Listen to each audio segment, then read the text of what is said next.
Let's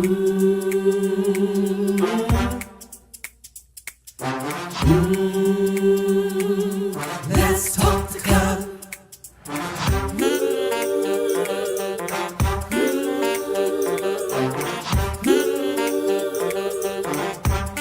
One more thing, like, subscribe, and share.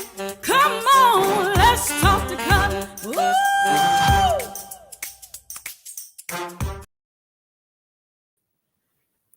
Hey there. Good evening, everybody. It's Cutler on the Let's Talk to Cutler broadcast. It is Tuesday, May the 30th. Wow. Can you believe it is Tuesday, May the 30th? I'm fine with May 30th. In fact, I was going to say I'm fine with Tuesday. Then I was going to say, you know what? I'm fine with it being May 30th as well, because it means that time is moving right along. And I am just glad to be on this side of time and in this sphere of time, or this dimension of time, if you will. I'm so thankful. I'm thankful that we get a chance to spend these 1800 seconds together. I'm thankful that we get a chance to really inspire each other. We get a chance to motivate each other. We get a chance to challenge each other to show up better today than we did yesterday. We get a chance to show up, and we get a chance to challenge each other about being intentional and deliberate about trying to show up better tomorrow than we did today. We get a chance to do all of that stuff together for about 1800 seconds. So if people wondering, what is that guy talking about? What is that channel about? What is that YouTube platform about? That's what it's all about. It's about inspiration, motivation, challenging, and making sure that we are encouraging each other to do what? To show up our best selves, even in the worst of situations, situations of sometimes not feeling like going through, not feeling like enduring, situations of dealing with heartache and heartbreak, situations of dealing with loss and death and grief and trials and all of those things. But it is about trying to show up our best selves, even in the worst of situations. And I just encourage myself, you all, because if you notice, I paused there and I said, it is about trying to show up our best selves, even in the worst of situations. We don't always get it right the first time. I wrote a book by that same title. We don't always get it right the very first time, because how many of you all know that from time to time we miss the mark? But that doesn't mean that we didn't try. I think sometimes when we miss the mark, we are better for the fact that we tried. You get that? We didn't make it. We didn't score a 100 on the exam. We didn't come out, smelling like a rose, but we are better for having tried. And I think there is something to be said for the aphorism that nothing beats a failure but a try. That is so true. So many times, you all, nothing beats a failure but a try. And do we dot every I? Do we cross every T? Absolutely not. Do we make the mark 100% of the time? Absolutely not. But what is wonderful about what we discuss, and what is wonderful about our conversations, is the fact that we look at the effort. We put in the work. We put in the sweat equity. We do our best trying to do that. So I'm here to encourage us tonight. Don't beat yourself up when you don't meet the mark. When you don't meet the mark, you don't score 100% all the time, do not beat yourself up. We just try to show up our best selves, even in the worst of situations. And I'm going to talk about that just a little bit more. But before I do, I want to say thank you for those of you, and to those of you who have been with me for so long. And thank you for those of you who are joining it even from time to time, and you're encouraging from time to time. You catch the replays and you send the emails and the messages. I appreciate all of that. I really, really do. Thank you. I want to do a shout out too. But before I do the shout out, hang on just a second. I want to ask people who are stopping by for the first time or the second time, or people who have not subscribed. What are you? Come on, y'all. Come on. Just go ahead and subscribe. Do me a favor, help a brother out. Just go ahead and subscribe. And once you subscribe, hit the notification bell because it lets you know whenever I have gone live. It lets you know whenever I have uploaded new content. It really does. And I would love to have you as a part of this platform, as a part of this family. Now I want to shout out the LTTC VIPs. Those are the people that I call the Let's Talk to Cutler VIPs for the evening. It's something that we do here. It's a little challenge to see who gets over to the chat first. And I can only go by what I see on my end of the screen. People say from time to time, I was in that chat. I was one of the top 3. But I tell you, I can only go by what I see on this side of the screen. And this evening, I do see T. Cutler, Annie Cutler, and Marissa. So those are the LTTC VIPs for the evening. I want to talk and share a conversation and just ask you all, do you ever struggle with being present? And I'm really talking about being present for other people. Do you ever find it difficult or challenging or awkward to be present for other people, to be there for other people? Do you sometimes fumble? That's why I've used that word earlier. That is why I have used that word earlier. Do you sometimes fumble at trying to be present? Do you find it awkward sometimes when you're trying to be present for other people? A very dear friend of mine, and many of you all may have met her on this broadcast. I refer to her as one of my triplets, and she is one of the behind the scenes producers. My dear friend Devin recently lost her mother, who was a very big supporter of all that I do, not just here, but in so many facets of my life. And I am thankful for. I'm certainly thankful for her. And I suppose this evening, and maybe I'll go back and just really dedicate this broadcast to the memory of Devin's mother, my dear friend, uh, mother Tijuana Phelps. Uh, yes, and so I'm so thankful for her having been a part of my life. And I've been having conversations with people who sometimes find it difficult to show up for others when they are experiencing grief and when they're experiencing loss and experiencing death. And I wondered, you all, and so you have to help me this evening. I wondered if you sometimes find it difficult to show up for people and to be present for people when they are experiencing hardships and when they are experiencing rough moments. You all talk to me in the chat. Because I want to make sure that I'm on target. I've talked to people who sometimes say, Cutler, I just don't know what to say. I just don't know what to do. I want to be there. I want to help, but I want to say the right thing, and I don't want to say the wrong thing. I don't want to say anything that's going to push someone over the edge. Have y'all ever had that situation where you want to make sure you want to say the right thing and do the right thing and be a source of help, but you're not so sure of what to say and you're not so sure of what to do, particularly when people are dealing with death? Let me know if that's you, if that has ever been a situation where you found yourselves. I'll wait or I'll look because I think perhaps there is a maybe there's a slight delay in the chat this evening. But let me know if that's you, or if you have ever experienced death yourself, and you wondered why people did not seem to show up like you wanted them to. Can I tell you what I've discovered? I've discovered that death is a very awkward thing for people to handle. It is one of the things, it is one of the situations that takes an individual to their lowest moment. And people standing around, or people in your community or your village or your circle, sometimes don't know how to reach down as far as they really want to reach down, and they don't know how to help heal the pain that you're experiencing. And it's to no fault of theirs. It really is to no fault of theirs. So to the extent that we can offer the olive branch or a sense of forgiveness to people while they are going through those moments, I think it helps us on the other side to say, well, I want to do a better job at trying to be there. I want to do a better job at trying to be present. So here I am thinking, what else can I do? What else can I do to be present? And I know we sometimes struggle with that because I have friends who are yet calling me saying, "Well, what do you think I can do? What else can I say?"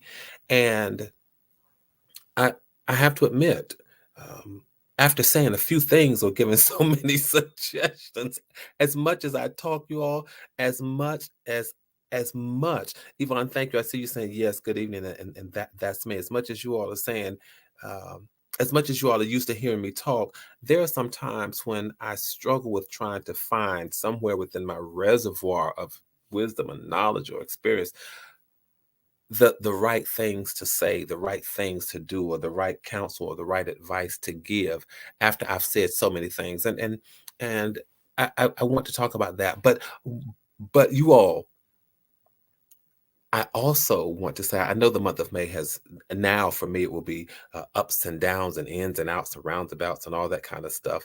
Uh, what I find is interesting, and then I'm seeing you all saying some of the same things, but let's see, I struggle as well with the right things to say and or do. I'm going with that now. My BFF just lost her brother when she called me. I don't have the right words. Condolences. Yes, we're trying to figure out the right words can be difficult. Yeah, you all. I mean, really, trying to find the right words can be difficult. When somebody has experienced death, it is a moment that, although it is a part of life, it's one of those that just shakes us. It shakes us. And I'm going to talk about that. Let's see. I'm just reading the chats. That's all. Yeah. I will make sure, I promise you, I will make sure that Devin gets these instead of saying anything, just listen. Um, I get that. Yes, sometimes I really don't know what to say, especially with the loss of a parent. And McDonough, I see what you're saying when you say instead of saying anything, just listen. And sometimes that's difficult too because the other person is not saying anything. And we find that silence kind of awkward because they may not be saying anything. They could just be crying and sniffling and that's it. So what we try to do, we like to try to fix things as well, because now if I'm just listening to a person crying, it's a situation that I want to lift the moment. I want to lift the weight of the moment. I want to help somehow, and the silence seems awkward. And if I'm just listening to the individual cry, even that alone sounds awkward. So we find it as an awkward moment. I just want to offer some tips that I've read, and these are things that I just read, and I have to go back and share the site of things that we know that we sometimes forget to do. There are some things that we can do to lift people's spirits and to encourage them and just to let them know that, listen, I'm going through this with you. I'm here with you to the extent that I can be. And some of those moments will just take place over time. They would just simply take place over time. For example, I think one of the things that you can do, particularly if you're very close to a person, is to, sometimes you don't know what to say. If they really are people who text, just text a photo of a fun memory, of a funny memory, of something, of a happy moment. Because I think we tend to dwell on negative emotions, especially in negative or sad situations, when people are upset about things, when they're stressed out about things. I think a joyful or happy distraction will remind them, if nothing else, I think a happy or joyful or uplifting distraction will remind them that of this moment, the weight of this moment will pass. Not the scars from the moment. And I need to be very clear. The scars from some of these moments we will carry forever. The scars of some of these moments we will carry forever. But the weight, the intense pain and weight of the moment, this too will pass. I say that from experience, because that way I'm not trying to belittle anybody's experience. We will carry the scars of some of the things that we've been through for the rest of our lives. the indicators of having gone through the memories. We would carry that with us for the rest of our lives. When people come in your life and then they go out of your life, and the pain of the loss, you'll carry that weight with you. You'll carry that scar. You'll carry that scar with you. But the weight and the intensity of it, it'll pass. The weight and the intensity, you'll find yourself little by little. The weight and the intensity of it, it'll pass. Now the scar, it's gonna always be there. Because that's just like falling and scratching your knee or having surgery. The scar is still gonna be there. You're always gonna have that indicator of the one that you loved who's no longer there. That's gonna be there. But the weight and the intensity of the moment. And can I tell y'all, I just had to talk myself through something right then. I really did. Yeah, I had to talk myself through some weights. So send people send them a text of a fun or happy memory, because that creates a nice distraction. It really does. I remember when one of my aunts died, and I may have shared this with you all. When one of my aunts died, my family engaged in this project, and I'm going to share this with you all. Sometimes when you want to be there for people, you can be there even in the aftermath, in terms of a death. Even after a committal or a burial or a funeral or a service or whatever takes place, even in the aftermath of doing that, we can sometimes be present in people's lives by starting a project, doing something together. Sometimes the best way to help people is to create not just a distraction in a text message, but to get their mind on something else in addition to what they are experiencing. It doesn't mean that they're still not going to have a moment of experiencing the sadness and the sorrow while life is going on, but it just gives them something else to experience as well. I was saying that when one of my aunts passed years ago, one of the things that my family did, we started this project, and the project was called Putting the Pieces Back Together. Putting the pieces back together. Now, my family didn't necessarily know that that was the name of the project, but here's what we did, you all. I went out and I bought several puzzles, and I left a puzzle, or I sent the puzzle to key households. And when I sent and it wasn't the same puzzle, so let's say I selected about seven or eight households, and I sent a puzzle, and each household would then have maybe a week to put the puzzle together, and we would race trying to put the puzzle together, and then we would take pictures and send to the rest of the family to say, hey, I've got my puzzle together. And then after each household completed getting their respective puzzle together, they'd break it down, and they would be assigned another household to send the puzzle to, because the puzzles were all different. But what that was for us was a way of putting the pieces back together. So I started a project that would give us something to keep our minds on other than the grief that we were all experiencing. It gave us something to do that kept us communicating with each other, because we didn't necessarily want to find ourselves talking about my aunt each time we had a conversation, and then just boiling over with tears and that becoming our experience. So we had this project that I called Putting the Pieces Back Together. And it was fun while it lasted. At some point, there were people who said, I don't know who started this project, but now we need to end this project, because putting these puzzles together is just becoming a bit much. But it was a great family event for us. It was a healthy distraction. It was a project that gave us something else to do. I'm just really talking about how to sometimes encourage people in ways that you just don't think about. You could, even if you wanted, you could start reading a book together. If individuals read, you could, in this day and age, find movies that you all will read and read, movies that you will watch and then critique. Even if you are across the miles and you aren't able to do it together, you can set a time and say, hey, in 2 days we're going to watch this movie, or in 2 days we will have watched this movie and come back together. So I'm just thinking of things that you could do together, things that are fun, things that give the individual something else to do. Just how to be there for people in ways that we sometimes forget.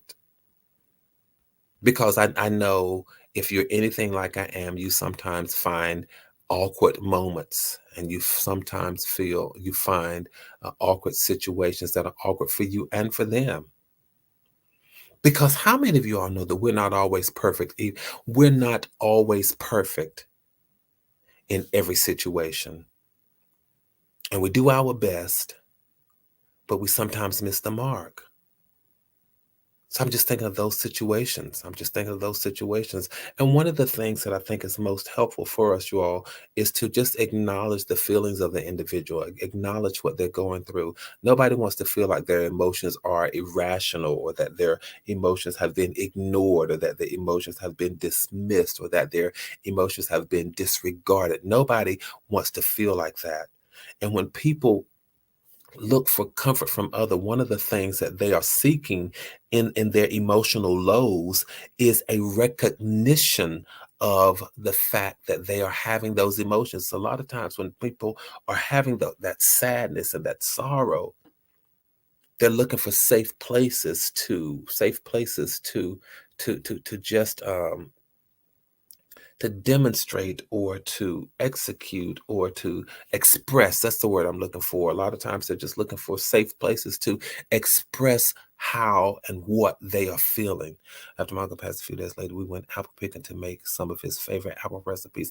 McDonald, I think that's a wonderful thing as well, because one of the projects that people could do together is bake together, or do something that helps us to remember the individuals in very healthy ways. But when your friends are going through things, when your loved ones are going through things, and people in your circle are going through things, and you're just trying to encourage them, you're trying to be present, you're trying to be there, one of the things that you should always do is make sure that you acknowledge their feelings. Because what that does, it lets them know that it helps them to feel like you accept all of who they are in that moment. And that to the extent that you can, you're embracing all of what they're experiencing in a moment. It is vitally important. It is critical. It is necessary. It is incumbent upon us to make sure that we show emotional support, sometimes without trying to give advice. Without saying to people, well, you shouldn't feel that way, or no, absolutely not. Sometimes we just need to show emotional support without trying to give advice, without trying to diminish what people are going through in a moment. And sometimes if you can't identify with the moment, just be there. And I agree, as one person said in the chat, sometimes you can be there and be there silently. Thank you all. You see, you all are helping me. Let's see, one person who talked about her uncle having passed, and they went pick apples to make some of his favorite apple recipes. Let's see, Marissa, my cousin passed away yesterday. We plan to wear her favorite color. I think that's something wonderful. Tracy, yes, do not give advice, because I'm telling you, let's learn the sensitivity of emotions. Let's learn the sensitivity of emotions. Can I tell you all this? Sometimes people say things, and if it were not for understanding that they were coming from a good place, it would make you, what is it that the young folks say? It would make you side-eye them, or look and just question what they were saying, because a lot of times people just say things and they do their best, but recognize that some moments are just awkward for some people. And now we can probably stand back and you can chuckle after the moment. But when you're going through, some of the things that people say, you just wonder what is it that they were trying to say, because your senses are so heightened in any given moment. Your senses are so heightened in any given moment. So when people are sometimes trying to um, be there, just learn to, or you're trying to be there, just learn to acknowledge people's feelings. Just say to them, I hear you. Um, I sometimes tell people that it's okay to it's okay to experience whatever emotions you are experiencing. And so to those of you who have shared in the chat, Hattie, I saw you when you said your BFF and Marissa, I'm looking at those of you who are also experiencing loss and grief. I, I certainly extend my condolences to you all. And I say to those of us who are going through grief, it's okay to experience what you feel. It's okay to experience what you feel. People mean well, but they say things like, oh, that was best. Now they're not in pain. Tracy, people will say things and they mean well, but that's one of the things that people will sometimes say, and they mean well. They will say things like, well, I know you missed them, but they're in a better place. Well, you don't say, I know you missed them, and then you say, but. Because that's conflicting validations of emotion. And they mean well. Marissa Tracy, I agree. No advice is good in times of silence. A hug says a whole lot. A hug says a whole lot. It really, really does. So one of the things that we can do and that we can share with others, we can take it upon ourselves to learn is, again, sending maybe a text of a happy memory. We talked about doing that. We talked about starting projects and trying to work on different things together. We talked about making sure that we acknowledge their feelings. And avoid things like trying to tell people what they should or shouldn't do. Avoid of saying things that will distract or take the attention away from what that person is feeling and placing on you, saying things like, I know how you're feeling because I felt the same way when I such and such and such. No. Don't shift the conversation to you or to anybody else. But one of the things that you can do is just let people be where they are. Let people be where they are.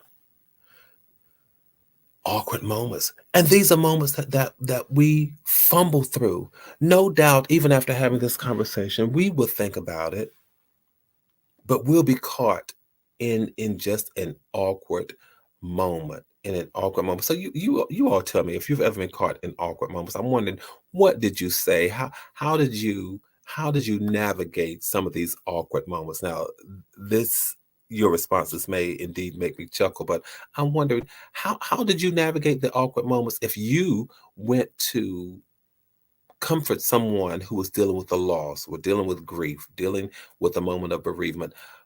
What did you do? Can I tell you what helps in 2023 that we really don't do so much? Pick up the phone. Pick up the phone. I guess I'm old-fashioned in that regard. There are some things that people experience that I won't send a text message about. There are some people who experience things that I just won't send a text message. I pick up the phone and I call, because in this age of texting and this age of social media, giving somebody a phone call can be like taking and just going the extra mile to show that you care. Can I say that again? I need to say that again for the people who are just going to catch the replay. Pick up the phone and call. Because in this age of texting, in this age of social media, giving somebody a phone call really is it's like going an extra mile to show people that you care. It is something about your voice. It is something about your voice. And psychologists have said that there's something about the voice that creates a stronger communication bond that is greater than a text message.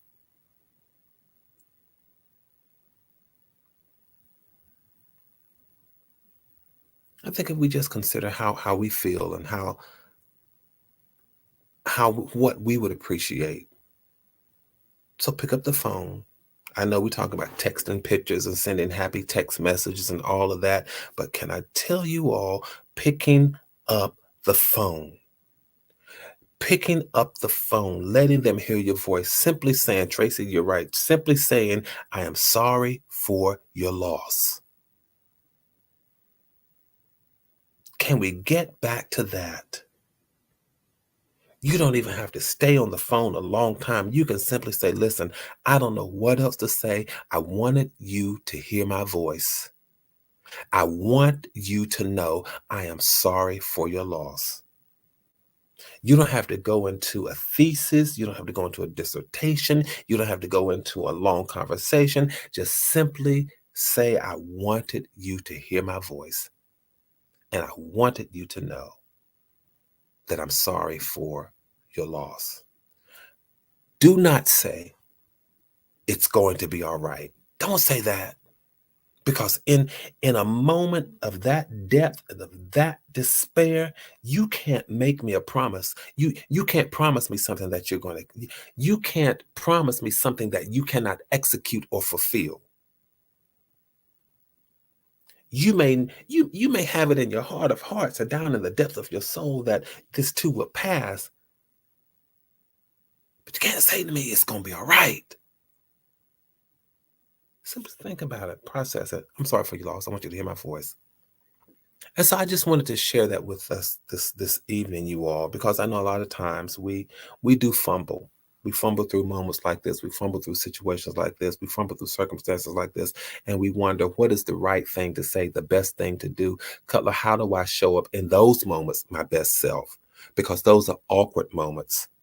I hope I've given us some things to think about in terms of trying to show up in those situations so we don't have to fumble through them. People are dealing with death every day. People are dealing with grief every day, you all. And to the extent that we can, let's recall this conversation. Let's not minimize anybody's pain. Let's not turn the conversation, make it about us. Let's remember that we are part of their support system. Let's be encouraging. And let's show up our best selves, even in the worst of situations. I know this has been a different kind of twist on that conversation, but I know that we're up for the challenge. I know that we're up for the test. I know that we can do it. So many of us in the chat this evening have experienced loss and grief, and we are still navigating through it. It's fresh, even if it was 5 or 10 years ago. We are still navigating through those things and through that pain. And as we're navigating through, we're going to use that as lessons. We're going to use that, what we feel, what we experience, as lessons to show up our best selves for somebody else who might be going through those situations. We're doing good. We're getting A's in this because we're trying and we're having conversations that other people sometimes turn and run away from. We're not shunning those conversations. We're having them. Hey, you all, listen. I've talked and talked and talked. As you can imagine, it's been an emotional time for me as well. But talking helps. Talking is my therapy. Certainly talking to you all about anything really, really helps. But I wanted to have a conversation. You all know I'm just transparent. I tend to have conversations that are sometimes somehow close to me that reveal my transparency. So thank you all. Let's keep doing what we do. Let's keep building community and let's keep maintaining connectivity. You all stay safe, stay sane, keep your heads up and keep your hopes up. Let's see if I am close enough. I'll go to this person, just give them a hug and tell them that I love them. Absolutely, Annie, you're right. Just a hug and an I love you. It's therapeutic, it is comforting, and it is consoling. So, again, you all listen, know that from my heart to yours, there is and always will be so much love. I will see you, excuse me, I'll see you all the next time I see you. How about that? And until then, tell somebody else, come on and let's talk to color. But don't we talk about real situations? I got to go because we talk about real situations, real things, and real people in real life. I will see you all the next time I see you. Good night, everybody.